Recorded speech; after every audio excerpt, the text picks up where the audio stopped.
Welcome to this episode of Health Coaching and Beyond.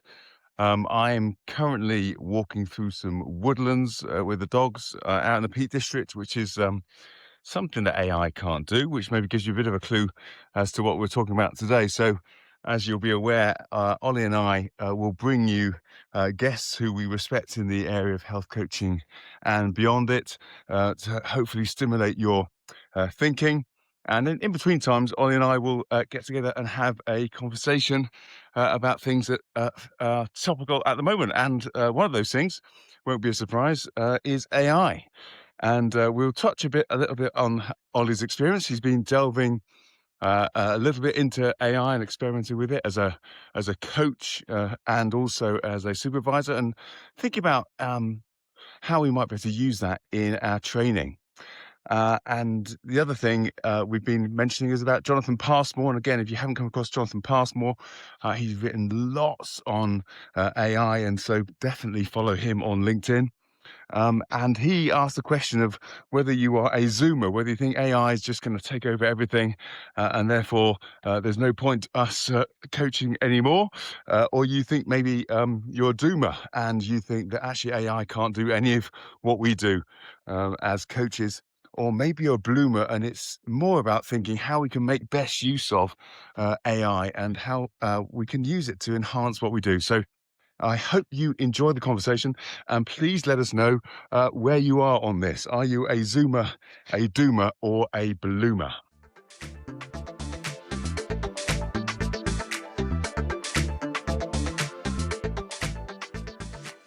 Hi, Ollie. Good to see you. You're looking well. Yeah, I'm doing my best to smarten up for you, Tim. I haven't got a collar on, but I've got a nice clean white shirt, so I hope that counts. Yeah, I'm impressed. I'm impressed. And we've been really busy, haven't we? These last kind of straight back into it, haven't we? Post Christmas, and yes, really busy time. But you've also been really busy, Ollie. Digging quite deeply into AI. Yeah, we thought it would be timely, didn't we? To sort of, you know, AI is clearly evolving very quickly, and this conversation will just be a point in time. We might look back on this in a few weeks, months, years, and go, "What were we thinking?" But I think it's a really interesting topic, and one that we wanted to spend a bit of time chatting about, wasn't it? Yeah, and in fact, probably by the time we by the time we release this, we post this, probably it'll be out of date because things are moving on at such a pace, aren't they? I think just thinking back a few years where AI, and AI chatbots, they were just kind of starting off really, and it was kind of really basic. And now, even with that space of a few years, things have really moved on at a pace. And so, yeah, I suppose it's just important to kind of, like you say, recognize this as a point in time. And yeah, I suppose what I really want for people to do is just to start thinking about AI, and not to kind of think this thing isn't happening because it definitely is happening. And how will we manage it? I suppose how will we respond to it in a way that enhances what we do rather than replaces what we do. Completely. And I mean, we've recognized that in our career, haven't we, with GPs, that it doesn't do well to hold on to something too firmly. Even in medicine, we used to think that fat was bad for you. Don't eat any fat. And, now suddenly we've decided actually, some fats are really good for you and they should be in your diet. And actually low carbohydrate might be more of a way to go. Didn't we used to say, losing weight's just about eating less and moving more. Our sophistication has really come on from that. So it never pays to hold anything too firmly in medicine and healthcare. I think we've learned humbly, haven't we, that you react in the time you're in. And like you say, we want to help people to think well, to respond to it, not to be frightened, and to kind of, in the words of Star Trek, go boldly forward. Put your best foot forward and embrace it rather than deny it or be frightened. Yeah, and we've been thinking a little bit, haven't we, about our courses, and we've been reviewing all of our courses, which I think is just something we do as a cycle, really, because things move on. So what has been really great over a number of years, we need to update it. We need to kind of think a little bit about how we're communicating and what's most useful for people. And I suppose AI is creeping in to that training that we're doing, isn't it? Just a little bit, just gently, but we can't ignore it. So it's really important that we kind of start thinking, how does AI then fit into this bit of training that we're doing? Yeah, good night. I think I'd counter that, Tim, and say it's not just slowly drifting in. It's kind of like it's fully jumped into the scene, isn't it? I don't think you can get, you can't talk to anybody, you can't talk to any business, you can't talk to any commissioner without them wanting to know how you're embracing AI and what you're worried about, what you're taking care about, but also how you're taking advantage of. I mean, it's really it's a game changer, isn't it? It's offering us something that we've never had before. But I think thinking about how you use it well, particularly in the context of health coaching, which is traditionally thought of as being a very human interaction, very human skill, isn't it? All around relationships. How does AI play a role? So, we wanted to spend some time thinking about that, talking about that. Yeah, and I wonder whether a good place to start would be to think a little bit about a definition. And this isn't about health coaching, but this is about coaching or AI coaching. And Jonathan Passmore is someone I've got a lot of respect for. He's a master executive coach.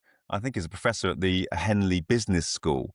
But again, if people are really interested, just to kind of dip the toe in the water here, I'd look at him on LinkedIn and follow him on LinkedIn. He posts a lot of the research that he's been involved in on there, and there is a lot. So it's definitely worth thinking about. And there's a paper that he wrote with Rebecca Ruchman, and the definition they used was a computer program that interacts with users via natural language, either through text, voice, or both, with the purpose of enhancing the user's personal responsibility, self-awareness, and choicefulness. Love that word. I've never come across choicefulness before. Choicefulness, you like that sort of thing, don't you? And yeah, that latter part of it is really interesting, isn't it? Because to me, it draws towards if you're going to use, I mean, essentially they're large language models, aren't they? They're linguistic language-based tools, which in itself has limitations, doesn't it? Because it doesn't play into a lot of the other communication, empathy building aspects of a human to human relationship, but it can emulate it. And as the large language models are starting to speak and starting to have conversations with us, they will clearly evolve. But that whole bit about helping other people to sort of remain in control, I think is really important, isn't it?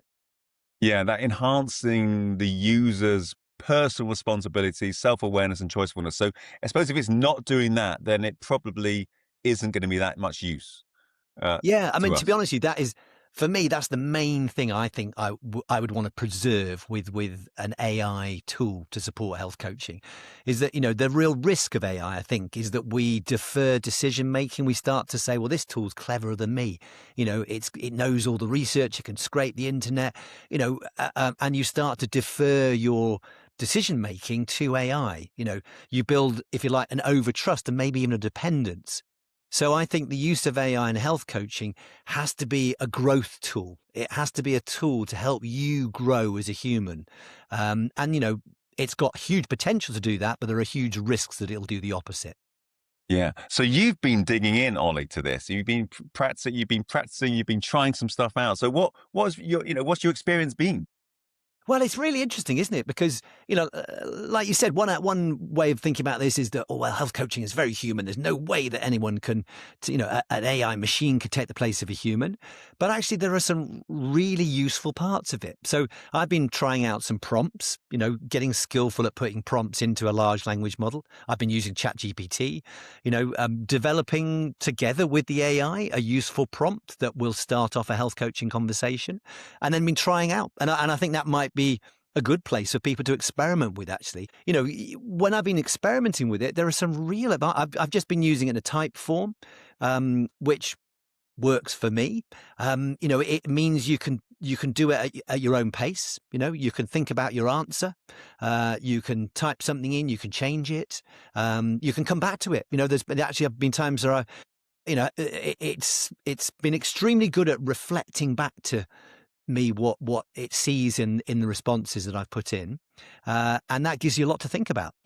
Sometimes you sort of you want a few minutes to think about it. Sometimes I go make a cup of tea and have a think about it. Sometimes I've left it a couple of days and said, "Oh, I need to mull on that one." So the time factor, the timing is really interesting. And of course, it's non-judgmental. You can tell it to be non-judgmental. It's very safe. You're not sharing anything with another human there might be risk they tell somebody else or anything. So there's a lot about it, I think, that's really positive. But the AI I used, it did push a lot back at me quite quickly. It required a lot of thinking on my part, and I can imagine if you're not primed for that, it could be quite overwhelming with the particular prompt that I put in. So yeah, I've been learning loads. It's been really, really interesting just having a go with it. Yeah. So for those who have not kind of, I suppose, I mean, most people will have come across AI, I suspect. I don't think we'd be talking to people who think, oh, no, I don't know nothing about that at all and have no experience of it. But you mentioned prompts there. Can you just say a little bit more about what does that mean, a prompt? Yeah, so it's a really important part of using a large language model is that you, if you like, you set up a set of rules, set up a way that you want it to operate. And what's really good and consistent about AI is that it will follow those rules. One of the big risks of AI is that if you don't explicitly tell it to do something, it might do something else. And I think that is an area of risk and concern for everybody at the moment. But, I'll give you an example if you like, really. So I set up a prompt and there were a number of layers to it, but the first layer was, please act as an AI health coach, operating within a person-centered, autonomy supportive approach to health coaching. Your role is to support reflective, meaningful conversations about health and well-being, not to provide therapy, medical advice, or directive behavior change. And then we went on to agree a sort of set of rules beneath that covered, the core coaching stance. It was always active. Some behavior change approaches that we could agree and it could be optional about how much direction or advice it gave me. The relational tone and presence that it took. The boundaries and ethics that I wanted it to be held to, and the sort of learning orientation, and then finished with an opening instruction, which was begin by inviting the client to share what they would like to focus on today and how they'd like to use the time. So a prompt, if you like, is the way you set up a large language model to operate with you. Yeah, so it sounds like there's some experimentation, but it sounds like you need to be really clear, doesn't it, that what you want from your AI coach, if you're going to use it for coaching, you'd have to be really clear what you wanted. And I suppose the same for supervision. If you wanted to use it to supplement some supervision, you'd have to be really clear what you want from it.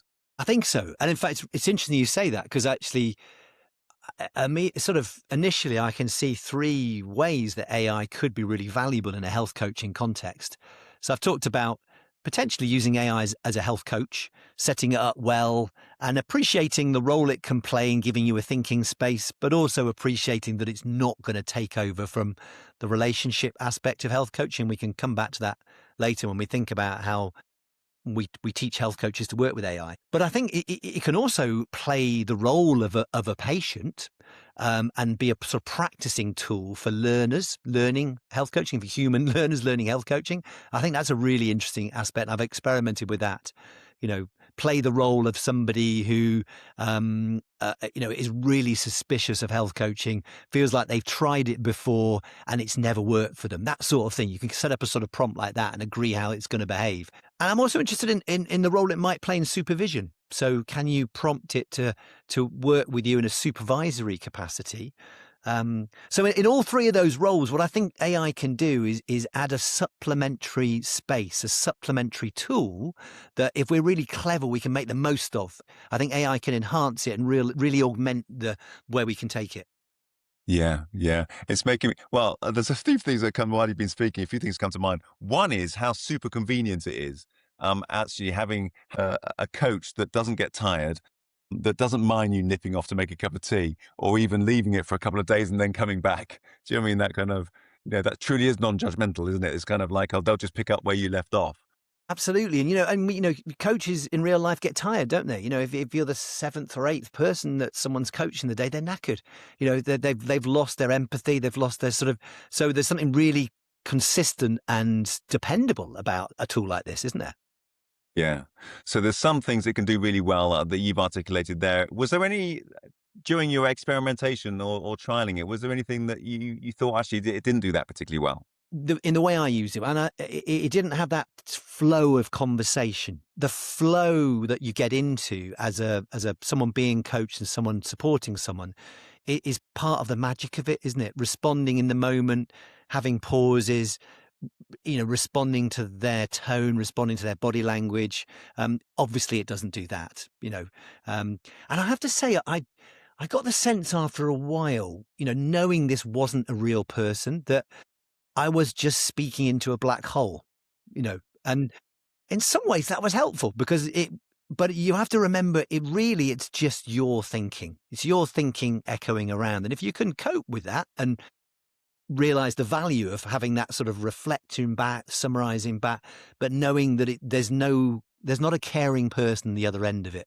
You're not building a relationship with someone. You're using a tool to help you make sense of your thinking. And I think you just have to keep that in mind. And sometimes I got the sense that felt a little bit empty. Yeah, I suppose one of the things that, again, there's an article written by Jonathan Passmore, but just noticing some of the limitations of AI coaches. Again, not talking about health coaching, but coaching, was about those kind of fairly nuanced ethical kind of situations that, again, I think a human might have a better grasp of. That authentic empathy that you get, though, so not kind of just speaking to this black hole, but actually getting something back. What was really interesting is that the coaching bot that they used, when they kind of tested it against the ICF competencies for an associate certified coach, it scored extremely highly and passed all of those competencies, no problem at all. So that's the kind of entry level as a coach, an associate certified coach, but it didn't do quite so well at that practitioner level. So that Well, it's PCC. interesting, isn't it? Because we'll probably be able to divide out, won't we? You can do this when we're training people, or when there's some technical skills, aren't there?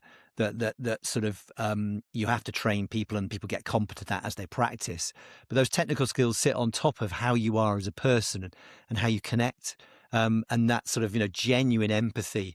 I think Carl Rogers called it accurate empathy, didn't he? Like being able to pick up on how people are feeling and how they're being in a way that's accurate and builds the understanding of both of you. So it builds your understanding as a supporter, and it builds the understanding of the person who you're empathizing with. And I think that interplay, that human to human relationship, is important, isn't it? And I AI will never be able to do that. It'll be able to get better and better at pretending. And of course, Yes. we're going to be, I'm typing at the moment with the AI I've been using. It won't be long before it'll be it'll be a conversation, and that will probably feel a bit warmer and a bit more real and a bit more authentic. You'll be able to program it to respond to pauses, to respond to tone, to respond to body language visually. We'll be able to program it to do that. And it will get closer and closer, I think, to feeling like a relationship. But I think what we've got to safeguard is that people don't defer to that above a human to human relationship. It would be a real shame, wouldn't it, if our world drifted away from that? Hopefully AI can help us to have better human to human relationships, not drag us away from them. Yeah, and I suppose that's an important ethical question, isn't there? Making sure that people who are using these AI coach bots essentially know that that's what they're doing. Do you know what I mean? And being really clear about it. Actually, that this isn't a human. Although, however, close they get to kind of pretending to be human, they Yeah, aren't yeah. that. They aren't that. Yeah, absolutely. And there's these so far you see a lot of the coaching sort of tools, they are a bit like we've seen in medicine. They're quite medicalized, they're quite technical, they're about analyzing your results, analyzing your wearables. And I think there's an assumption within it that people are pretty engaged and pretty cognitively engaged, so thinking well, and that they can respond to the sort of the challenge and the feedback that the AI gives. I think we haven't trained AI yet, and we'll probably be able to do this to be reactive to things like activation, to know when to slow down. There's a real important concept I think about, and we naturally do this as humans, I think, when people are struggling, whether it's in a conversation or emotionally or whatever, we naturally up our how much we take over to rescue people and support people. But we're also really good at pulling back and handing control and authority back to people when we sense that they're starting to kind of like build up their confidence. Well, certainly a really good health coach does, a good GP does, a good clinician does. We're naturally good at doing that. So, take over. Yeah, great. Rescue people, support people, help them to engage. That can be really nice. Reducing cognitive load for people. There's been a lot written about that, about sometimes people don't want loads of choice. Don't give me lots of options. Just help me out. Tell me what to do. Give me one or two, direct me. And that can really help sometimes. But it also really undermines people's autonomy and control in the long run. So actually being able to then sense when's the time to step back or hand back control, encourage people to take control, I think is going to be a really important part of this. Yeah. So what AI is really good at right now is more about, well, that you can't know more than what AI knows, because it can kind of, as you say, it can take the whole of the internet and what's already Yeah. been written, what's already been known. So that's always going to be its strength, I suppose. But it's when that's not the thing, and actually what you need is to sit in the presence and hold that silence for another human being, or that's what you need to experience. I don't think he'll ever be able to necessarily do that as well as a human. Who can do it well, by the way, who can do it well. Yeah, yeah. It's really interesting, isn't it? What was that phrase that had that lovely three three stages of people? Was it zooming, dooming, and blooming? Was that what you Yeah, said? well, that was Go on. again, is from Jonathan Passmore again, from an article he wrote, but he was talking about Zoomers who are kind of think AI will replace human coaches. They kind of think, well, there's no point doing coaching. Might not bother training as a coach now because it's all too late. They'll take it over. So that's the Zoomers. The Doomers are the kind of AI poses little threat because us as humans, we're the genuine article. We can be authentic, and therefore we don't need to worry about it. And then there's the Bloomers who kind of see the potential but recognize that it needs careful management. And I suppose I think I've kind of moved a little bit, because I think I was thinking a little bit about doom, was thinking, well, AI, yes, it's going to be able to do something, but really we don't need to worry too much. But now I'm thinking, yeah, but let's make the best use of it. I think that's where I'm Yeah, coming to yeah. now, is thinking, how can we use AI to enhance what we do? I think that'd be really important. Yeah. Yeah, no, definitely, and I think it's we try not to use this podcast to be too promotional about our company, do we? But what's I think it's been interesting, isn't it, reflecting as a group on what our position is as a company that wants to be firmly in this health coaching space. We believe in the value of it. We've seen the value of it, and I can feel our sort of role emerging in this. It's kind of, I like that word stewardship. It gets brought up every now and again, doesn't it? Around protecting something that's important. And I can see the role of companies like ours, and probably others as well, is to steward that interface between a human health coach and AI tools.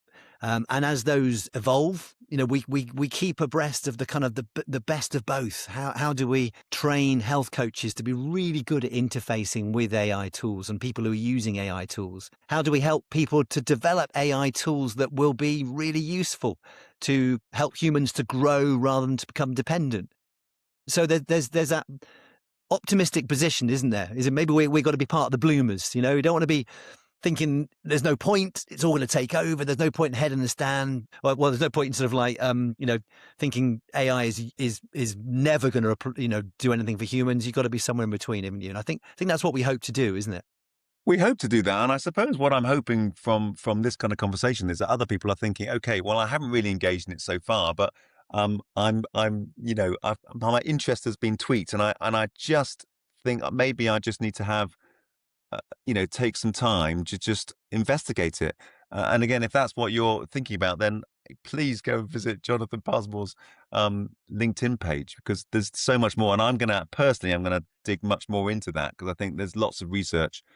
I suspect his research is having to go on at such a pace because things are changing all the time. So when he writes, he's going, well, this is 2024.